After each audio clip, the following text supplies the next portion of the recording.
चंद्रयान-3 का विक्रम लैंडर जब से चांद की सतह पर लैंडिंग किया है, तब से लेकर अब तक चांद की दुनिया के भयानक खुलासे कर रहा है। लैंडिंग के बाद चंद्रयान-3 ने भेजी चांद की पहली वीडियो और तस्वीर। दिखा चांद के दक्षिणी ध्रुव का ऐसा खौफनाक मंजर। अगले 14 दिनों तक चांद पर घूमते हुए चंद्रयान करने वाला है बड़ा कमाल। इसरो का यह मेगा प्लान देखकर दुनिया भर की स्पेस एजेंसीज हैरान हो गई है। दोस्तों, चांद की कक्षा में पहुंचने से लेकर आज तक इसरो के चंद्रयान-3 ने हर रोज लगभग नई तस्वीरें और वीडियो भेजा है। और क्या आप जानते हैं कि रूस का लूना 25 जिस दिन क्रैश कर गया, उस दिन भी लूना के स्थित की दुर्लभ तस्वीरें साझा की थीं, जिसमें चंद्रमा का वह फॉरसाइट दिख रहा था जिससे धरती पर बैठकर किसी भी टेलीस्कोप से नहीं देखा जा सकता। लेकिन इस वक्त की सबसे बड़ी खबर यह है कि चंद्रयान-3 चंद्रमा की सतह पर सफलतापूर्वक लैंड कर चुका है, जिसके तुरंत बाद उसने अपने अंदर लगे एडवांस हाई क्वालिटी कैमरा की मदद से चांद के दक्षिणी ध्रुव की पहली झलक कैप्चर कर ली है। और अगले 14 दिनों तक वह बड़े कमाल करने वाला है, जिसका खुलासा आज हम इस वीडियो में करेंगे। साथ ही आपको दिखाएंगे इस मिशन से जुड़ा वह पहलू जिसे देखकर इसरो के लिए आपकी इज्जत 10 गुना बढ़ जाएगी। तो देखिए इस वीडियो को अंत तक। दोस्तों, 14 जुलाई को पृथ्वी से चांद के लिए रवाना हुआ चंद्रयान-3 ने इतिहास रच दिया है, जब उसने 23 अगस्त की शाम चांद के साउथ पोल पर लैंडिंग किया, जहां आज तक दुनिया का कोई देश नहीं पहुंच पाया। चंद्रमा आज भी अपने अंदर अनेक ऐसे रहस्य समेटे हुए हैं, इसलिए दुनिया भर के वैज्ञानिक इसमें काफी रुचि दिखाते हैं।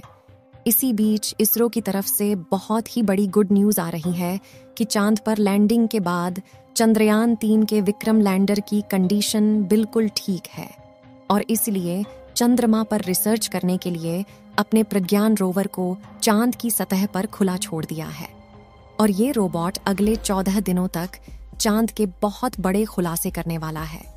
वहीं विक्रम लैंडर के एडवांस कैमराज ने चांद पर अपनी लैंडिंग साइट की सबसे ताज़ा तस्वीरें भेजी हैं।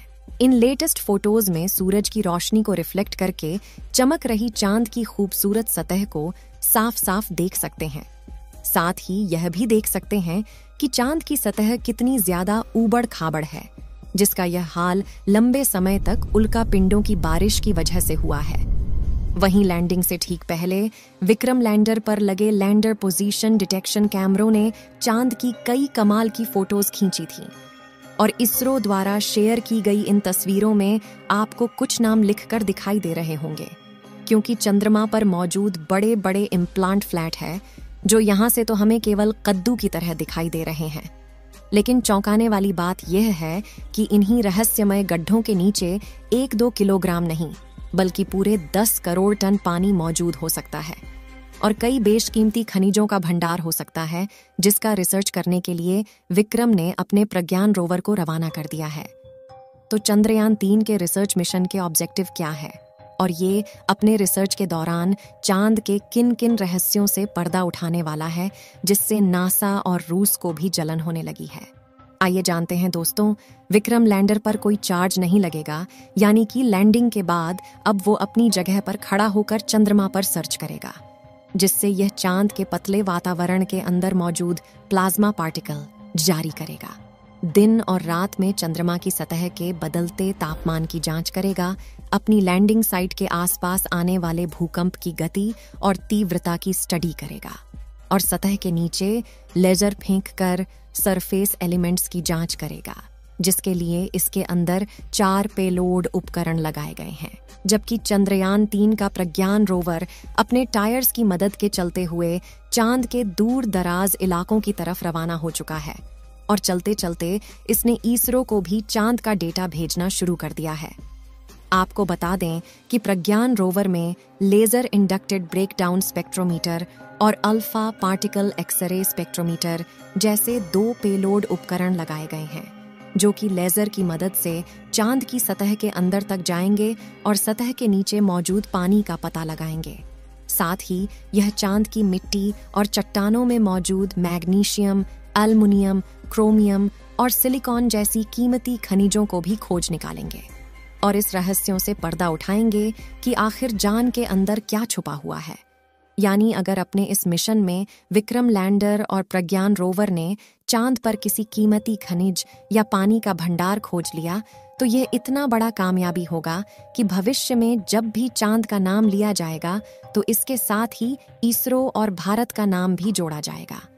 आपको बता दें कि रिसर्च मिशन चांद के वे लूनर दिन होते हैं जो कि पृथ्वी के 14 दिनों के बराबर हैं, जिसके बाद चंद्रयान 3 का विक्रम लैंडर और प्रज्ञान रोवर अपने आप निष्क्रिय हो जाएंगे और सदियों तक चांद की सतह पर खड़े होकर भारत के नाम का ठप्पा लगा देंगे।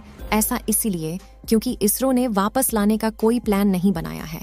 वहीं इसे सिर्फ दिन के वक्त ही काम करने के लिए डिजाइन किया गया है, यानी 14 दिन के बाद जब विक्रम लैंडर की लैंडिंग साइट पर अगले 14 दिन के लिए रात होगी तब इसके सोलर पैनल चार्ज नहीं हो पाएंगे और धीरे धीरे इसके सभी उपकरण बंद हो जाएंगे।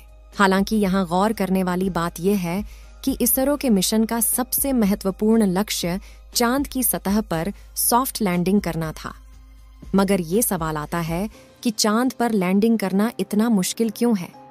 क्यों 23 अगस्त का दिन इसरो के इतिहास का सबसे ऐतिहासिक दिन बन चुका है और क्यों इसरो की इस उपलब्धि से ब्रिटेन, चीन और रूस जलकर राख हो चुके हैं? दरअसल दोस्तों, चांद के दक्षिणी ध्रुव पर उतरना आसमान से तारे तोड़ने के समान है, क्योंकि चंद्रमा के दक्षिणी ध्रुव पर सूरज की रोशनी उतनी नहीं पहुंच पाती जितनी चांद के दूसरे हिस्सों पर पहुंचती है। इसी वजह से चांद के दक्षिणी ध्रुव पर चारों तरफ घनघोर अंधेरा रहता है। वहीं पृथ्वी से चंद्रमा के इस क्षेत्र की दूरी ज्यादा होने की वजह से लैंडिंग के दौरान कमांड सेंटर का लैंडर से संपर्क टूटने का खतरा बना रहता है। साथ ही चांद पर ऐसा कोई मजबूत वायुमंडल भी नहीं है जो लैंडिंग के दौरान घर्षण पैदा करके लैंडर की रफ्तार को कम कर सके। इसी वजह से चंद्रमा के इस हिस्से में लैंडिंग करना काफी चुनौतीपूर्ण रहता है। ऐसे में किसी भी स्पेसक्राफ्ट को चांद पर लैंड करवाने का एक ही तरीका मुमकिन है, जिसे चंद्रयान 3 के विक्रम लैंडर ने ही अपनाया था।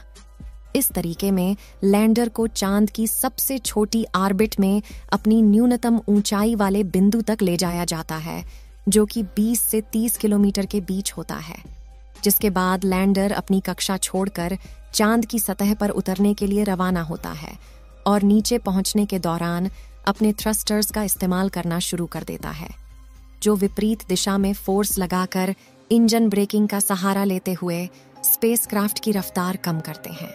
रफ्तार को कम करने के बाद लैंडर के सामने जो अगली चुनौती आती है वह होती है चांद की धूल। इसी बात से आप यह अंदाजा लगा सकते हैं कि आखिर चंद्रमा पर लैंडिंग करना कितना मुश्किल है और इसरो के चंद्रयान 3 ने कितना बड़ा कमाल कर दिखाया है। और इस मिशन से इसरो ने वो कर दिखाया जो नासा और रूस जैसे बड़े देश भी नहीं कर पाए हैं। जबकि रूस तो चंद्रयान 3 से आगे निकलने की हड़बड़ी में 1 हफ्ते पहले ही अपने लूना 25 मिशन में बुरी तरह से फेल हो चुका है। यानी भारत ने अमेरिका और रूस जैसे बड़े देशों को भी पछाड़ दिया है और पाकिस्तान तो अगले 100 सालों में भी स्पेस रिसर्च की फील्ड में भारत के आसपास तक नहीं पहुंच पाएगा। दोस्तों, आपको क्या लगता है, चंद्रयान 3 चांद पर पानी की तलाश कर पाएगा या नहीं? अपनी राय कमेंट में जरूर बताएं। इस वीडियो को एक लाइक जरूर करें और अपने मित्रों तक इस वीडियो को शेयर करें ताकि उन्हें भी जानकारी मिल सके। और भी नॉलेजेबल वीडियो के लिए अपने भरोसेमंद चैनल को सब्सक्राइब जरूर करें और बेल आइकन को ऑल पर सिलेक्ट करना बिल्कुल ना भूलें। मिलते हैं किसी और नॉलेजेबल वीडियो के साथ। वीडियो को अंत तक देखने के लिए धन्यवाद।